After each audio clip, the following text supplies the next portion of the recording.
a quick book review, a very quick book review.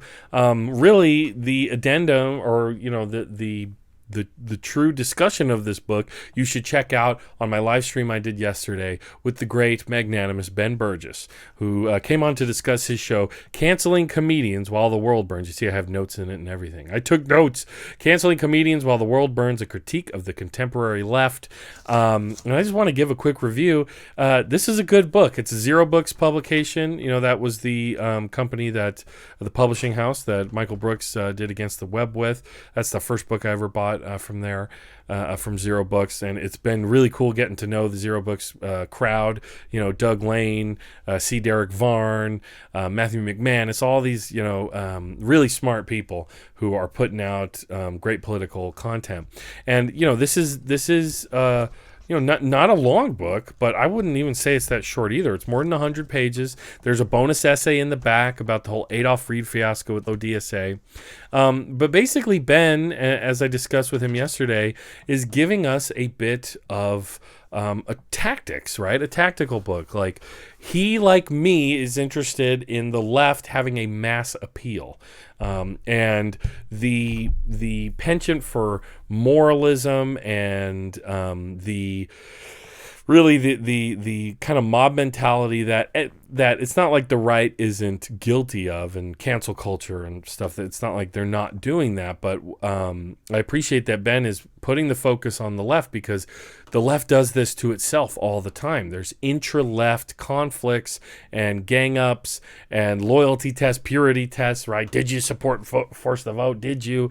All this kind of stuff that, that just for the normies out there, regular people who see that kind of thing going on, it grosses them out. It doesn't make sense, and it just looks like no fun to anybody.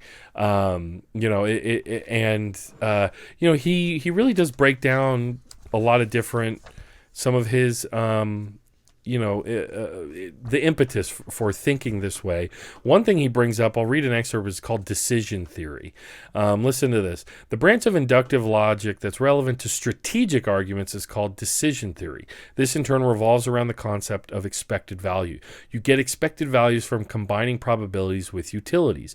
You can think of the utility of an outcome as how much we care about bringing it about, or for negative utilities, how much we care about avoiding it. So really the big premise of the book, the decision theory that he's employing here is, like, do we want to grow the left? Do we want to make it an inclusive, welcoming, fun place to be?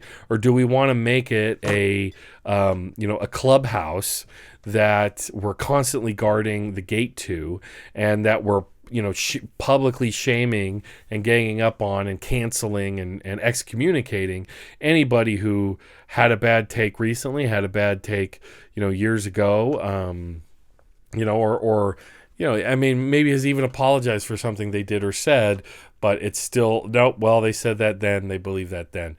I think, as Michael Brooks, would say, that kind of essentialist thinking, that once you've done a thing, you're always, that's who you are. I think it's harmful, because the left, if we want success, we have to build broad coalitions, broad-based, and it has to be coalitional, right? We can't just, so much of what goes on online, I believe, is a function of just the platforms, and how it's very profitable for them if we're all just fighting and tearing each other down all the time. But the other aspect of this is, there's also people just kind of warring over their favorite podcast hosts. That's what Force the Vote was about. And, people are just getting militant about whether you supported their favorite podcast host's hashtag campaign. That's just grow up. We got to grow the fuck up. And we got to think coalitionally, even if you're super far left, or you don't even care about electoral politics, you probably have more of an ally in, like, the DSA bro, who could be me, or even just the liberal who might have voted for Bernie, but was still happy to vote for Joe Biden, and maybe has gone back to brunch a little bit, so to speak. Like, those people are much more likely to come to your side than the far right goons who cheered on the storming of the Capitol, or are blitzing the local school board meeting to scream about critical race theory, and all that other stuff. So I don't have enough time to really go into this much as I want. But like I said, I have this awesome long 2-hour interview with the author himself, Ben Burgis, and you get to hear us go into a lot of that ourselves, or himself, and then I kind of shoot some thoughts and ideas his way, and we had a lot of fun, man. That was fun.